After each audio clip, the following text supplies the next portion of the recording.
Hello students, I hope you're all doing well. Welcome to the virtual world of business studies.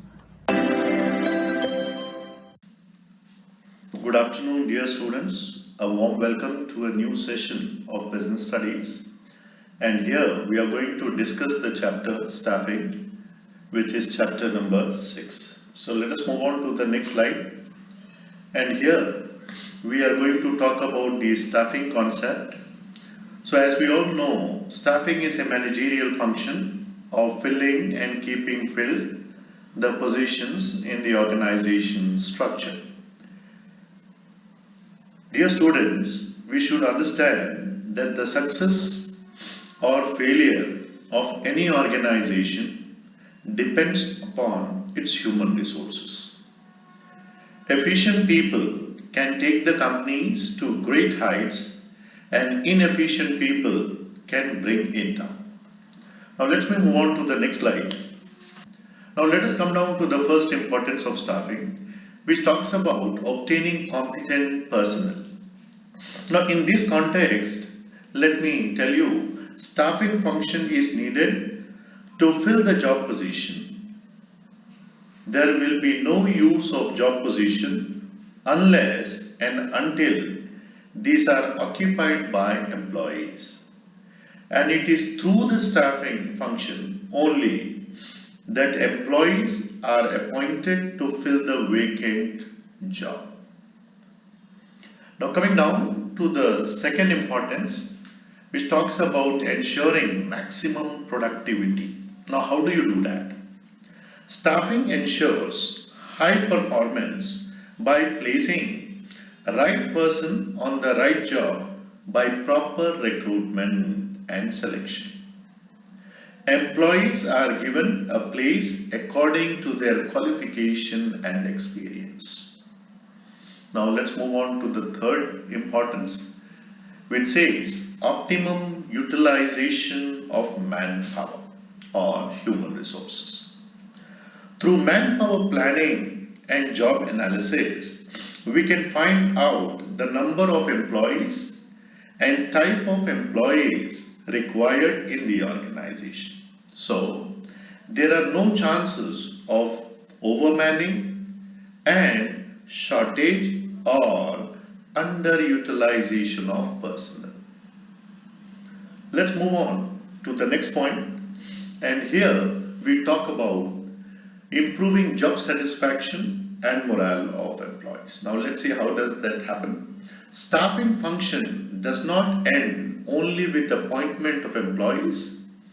It includes training, promotion, compensation. All these activities help in motivating the employees and boost up the morale of the employees. Now the last important talks about key to effectiveness of other functions. Now what do we mean by this?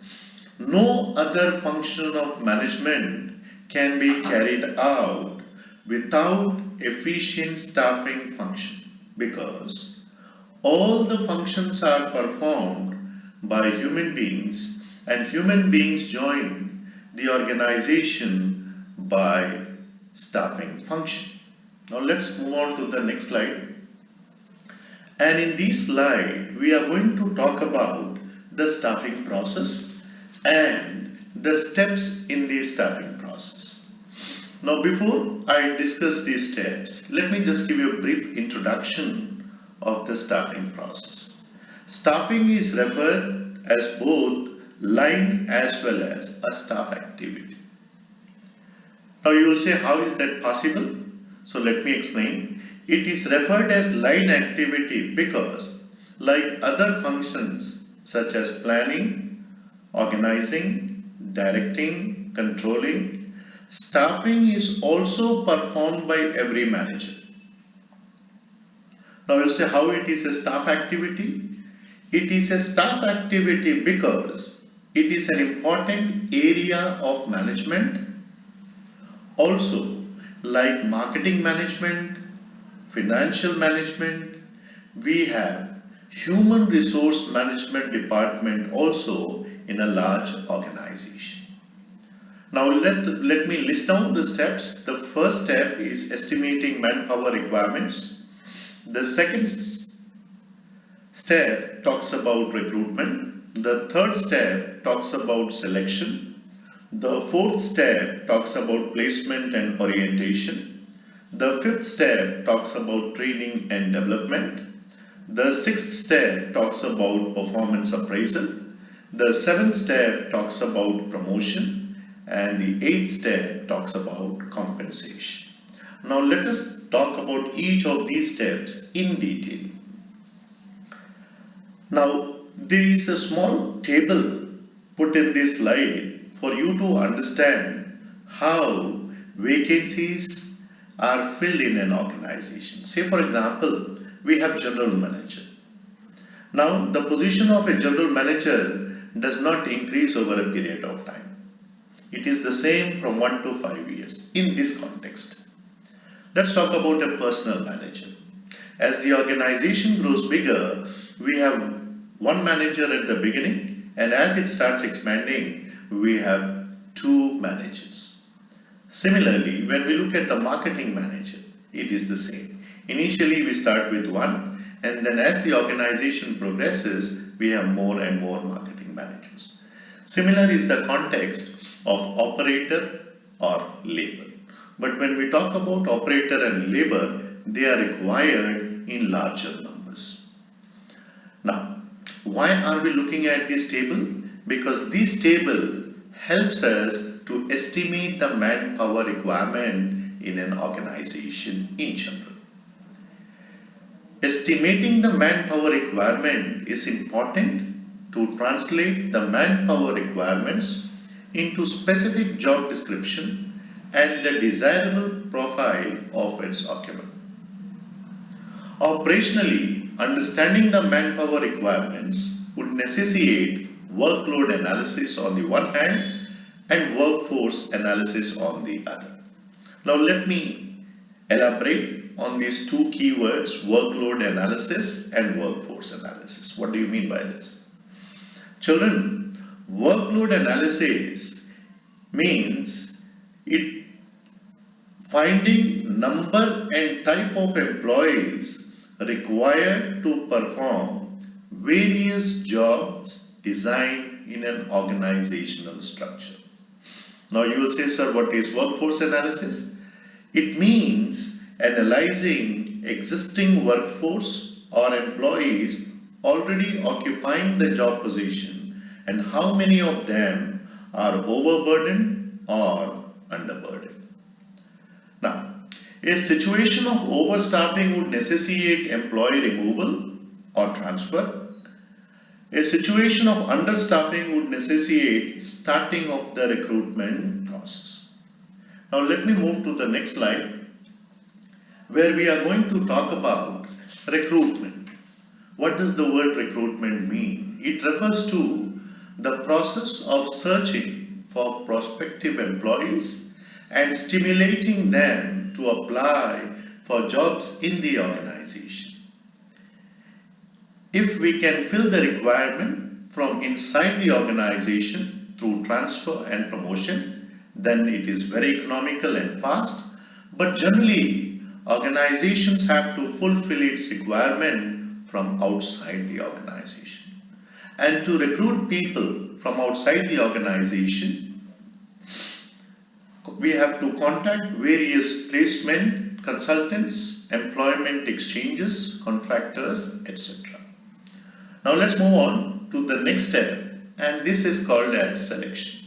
So what do you mean by this word selection? It is a process of choosing from among the pool of prospective candidates developed at the stage of recruitment. Now people say, sir, how do you view selection? In selection, number of selected candidates is less than the number of rejected candidates. This is why selection is called as a negative process also. And the main objective of selection is to select the best among the available candidates. Number two, to make the selected candidate realize that how seriously things are done in the organization. Let me move on to the next slide, which is very interesting, and this is called as placement and orientation. So you'll be wondering, what is placement and orientation? Joining a job actually marks the beginning of socialization of the employee at the workplace. The employee is given a brief presentation about the company and is introduced to his superiors, subordinates, and the colleagues.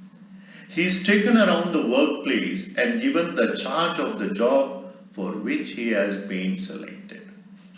This has a lasting impact on his decision to stay and on his job performance. Now you would say, what is orientation? Orientation is introducing the selected employee to other employees and familiarizing him with the rules and policies of the organization. Now, let me move on to the next slide, which is very interesting. And this is called as training and development. Now, to improve the competence of employees and to motivate them, it is necessary to provide training and development opportunities for employees so that they can reach to top and keep improving their skill. Organizations may have in-house training centers or arrange with some institutions to provide training for their employees. Training and development not only motivate employees, but this improves the efficiency of work also. By offering the opportunity for career advancement to their employees, organizations can improve their effectiveness and efficiency. Now let's move on to the next slide. Performance appraisal. And this is another step in the staffing process. Now, why this step is so important? Let us see what is the meaning of performance appraisal first.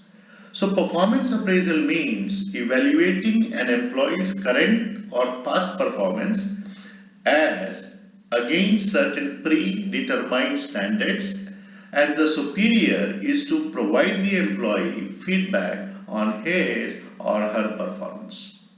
The performance appraisal process, therefore, will include defining the job, appraising performance, and providing feedback. After taking training and performing the job for some time, there is a need that employees' performance be evaluated. Now let's move on to the next slide, which talks about promotion and career planning, which is an interesting phase in the life of an employee. Now let us go down to the slide and see how do they explain promotion. Now it becomes necessary for all the organizations to address career related issues and promotional avenues for their employees. Managers must encourage employees to grow and realize their full potential. This is one of the toughest jobs of managers. Promotions are an integral part of people's career. They refer to being placed in positions of increased responsibility, pay, and job satisfaction. Let's move on to the next slide, and this is called as compensation. Now, what does compensation mean? All organizations need to establish wage and salary plans for their employees.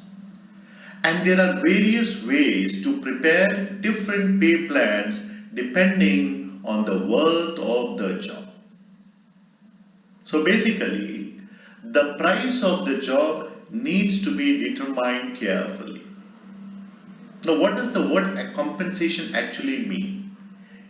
Compensation, therefore, refers to all forms of pay or reward going to employees. It may be in the form of direct financial payments like wages, like salaries, incentives, commission, and bonuses. And it could be in indirect form of payment like employer paid insurance and vacation of employees. Now, let me thank all my students for giving their wonderful time to listen to this video. Thank you once again.